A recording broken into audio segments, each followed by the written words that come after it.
You guys tell me who's more annoying.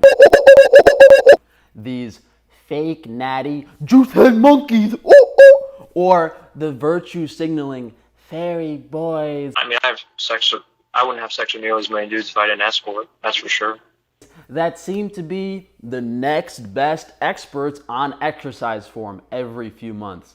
Yeah, why don't you show us your form in the sauna if you're so obsessed with it, like you do with the rest of your buddies? What do you do with guys? I do whatever they want. Yeah, I've sucked a few dicks, you know.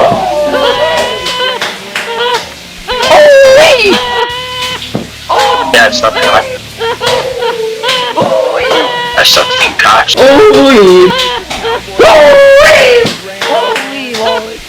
You know, that makes for a good analogy. Is it more important that you're, 5 degrees higher in doggy style? I fool around with guys. Or is it more important that you're beating the Mario coins out of their kitty? Honestly, if you didn't know you probably wouldn't be able to tell I was gay on the show. You probably would not see me do anything with a guy, or, at all. What do you do with guys? I do whatever they want. Have you escorted for a woman? Not yet. I haven't met a girl that would bitch. I haven't. Same thing applies to weightlifting. Anytime someone says you're doing something wrong, it happens to be about form. Close as possible to failure.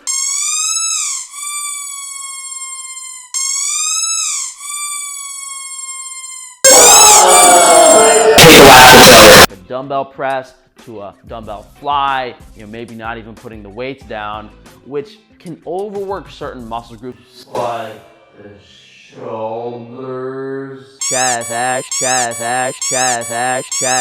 shoulders, and where I will go over the training principles I've developed from over 15 years of experience in the gym. Lat pull down for 3 sets. Instead of just blasting your back first, you're doing a back exercise. Another classic bodybuilder, Serge Nubret, one of the most aesthetic, desirable physiques of all time, did not lift heavy, bro. Make the most of light weights. Nubret disagreed. He never trained regularly with heavy weights, preferring to perform sets of 12 to 15 reps, using a weight he could handle for around 20 to 24 reps. He swore pump training was more effective at progressively increasing the weights used during workouts than any other technique. Some of you may have heard of muscle confusion, which I think is relatively new, so I couldn't find any classic bodybuilders. Sometimes the body will hit a wall. One of the main things, of course, in order to create size and to create muscle growth, the body is saying, look, I know all your tricks. I know you're gonna start first with bench press. And then I know you're gonna walk over to the chin-up bar and do chin-ups. I know that routine. I know exactly everything you do, and I am prepared for that. If this chest knows that I'm gonna start with 135, I'm gonna go to 225 and do 275, I'm gonna go and start now with 315. And I'm gonna do 20 reps with 315. And then I'm gonna go and have the guys pull off plates. And then I have 225 left. And then I'm gonna do another 10 reps. And let's see if the pectoral muscle is used to that. And then all of a sudden you will find that your pectoral muscle is shaking after that, and you don't know what to do because it's cramping and it is being tortured, and it is in pain because you have now shocked the muscle. By doing different exercises, you're not like confusing the muscle and stimulating some sort of untapped, unknown growth. You're simply trying to figure out what exercises work for you. Then after you spend a few months to a year in the gym, messing around with different equipment, you know which exercises allow you to take the muscle to failure.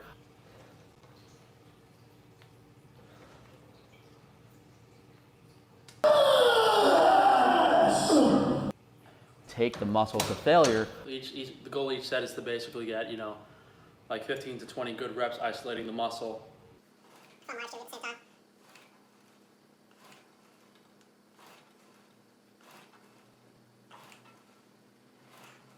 I'm really just trying to squeeze my lats here, but having a little bit of a hard time activating my lats. I gotta go like a sports therapist or some massage therapist or something because The goal each set is to basically get, like 15 to 20 good reps. Take the muscle to failure. Do not strain yourself. It's important to go near failure. However, you don't want to risk injury by doing so. Doing a few less reps per session is insignificant compared to missing several months of working out from a busted shoulder. Number 6, mind-muscle connection. When you perform an exercise, the most important factor is that you feel it in the muscle you're intending to work. With back, you don't want to be doing a bicep workout. Number 7, ideal repetition tempo. That means moving the weight in a manner that stimulates the muscle as effectively as possible. For instance, on a chest fly, really squeezing the chest, stretching out on the negative, and then squeezing again. I'm gonna call up my insurance company tomorrow and see what if there are any physical therapists near me that are covered.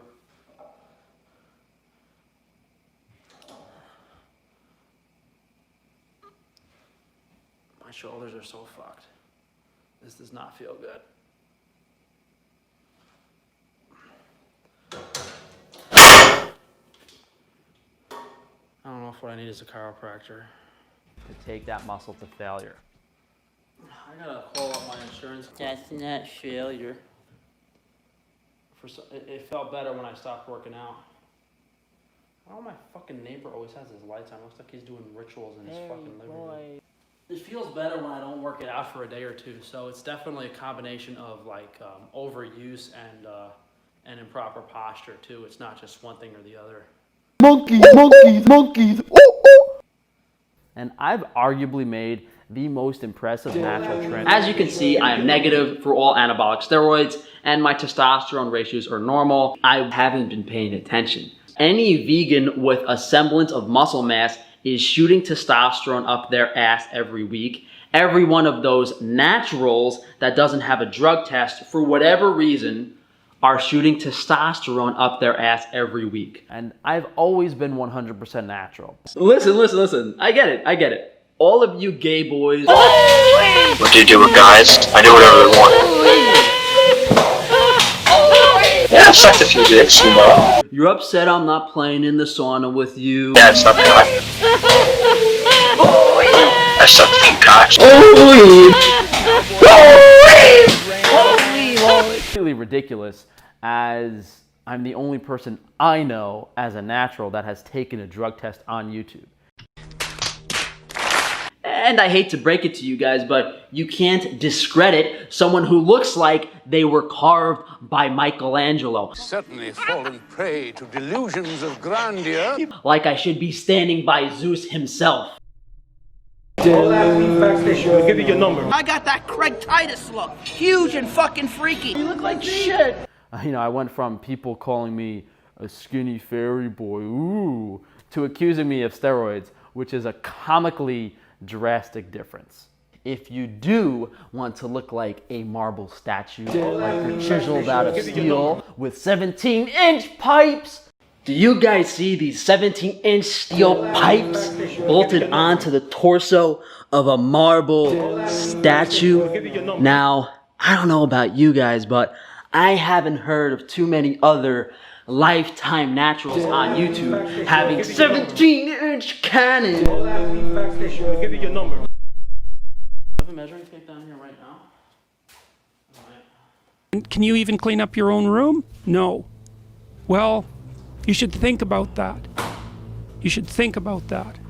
Because if you can't even clean up your own room, who the hell are you to give advice to the world? Without a pump, without much, I just did back, so I don't really have a pump at all. This is always so fucking hard to do. I don't know why.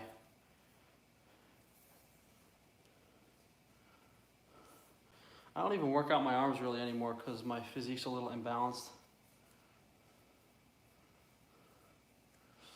Ow, my arms are cramping up.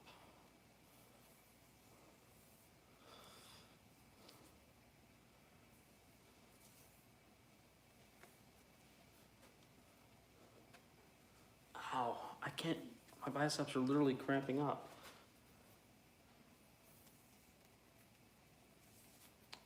This is so hard to do. How did I do this? This is ridiculous. So no pump, no carbs. About, what is it, 16? Let me my other arm's easier to do.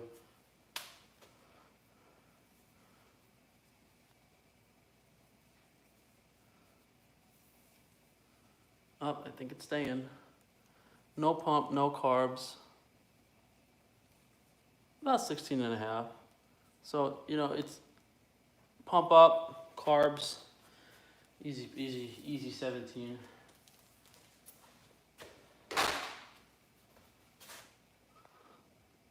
Usually one arm is bigger than the other. Both of mine are about the same.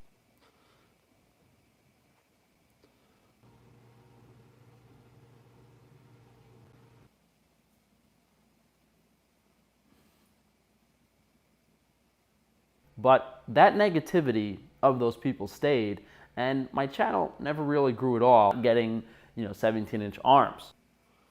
Is that the biggest part of my armor? We're over 16. Over 16. Yeah, about the same. It's just hard to get it on the big spot and measure it correctly.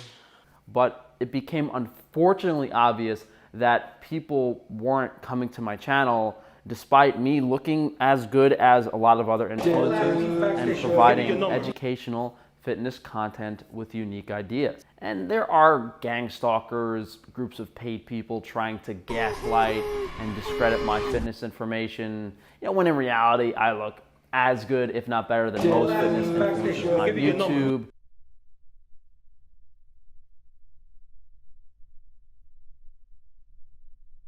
And the information I talk about has been said by IFBB pros, classic bodybuilding legends.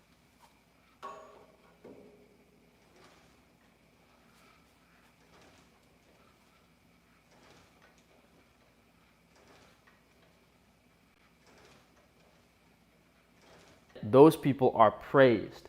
And these attacks on my exercise form, taking the muscle to failure nearly every set. That's not failure. I gotta call up my insurance. I put in 7-8 years of really intense weightlifting.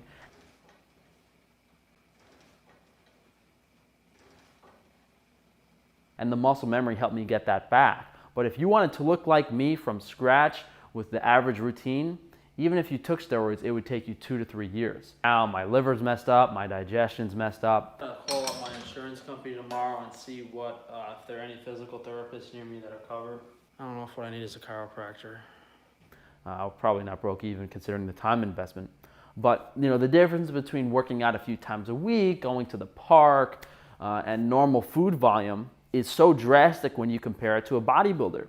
And there's a reason people say bodybuilding is a full-time job. It's certainly not for most working people. And honestly, in my ideal world, I would just play with my girlfriend. What do you do with guys? I do whatever they want. Yeah, I've sucked a few dicks,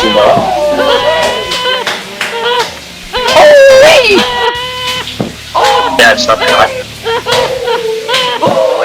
I sucked a few cocks.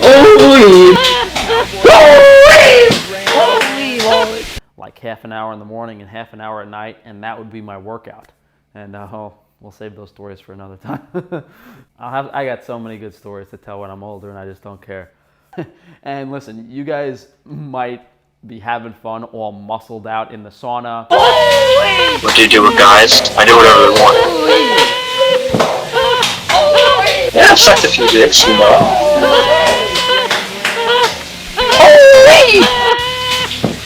Yeah, it's not bad. I sucked a few cocks.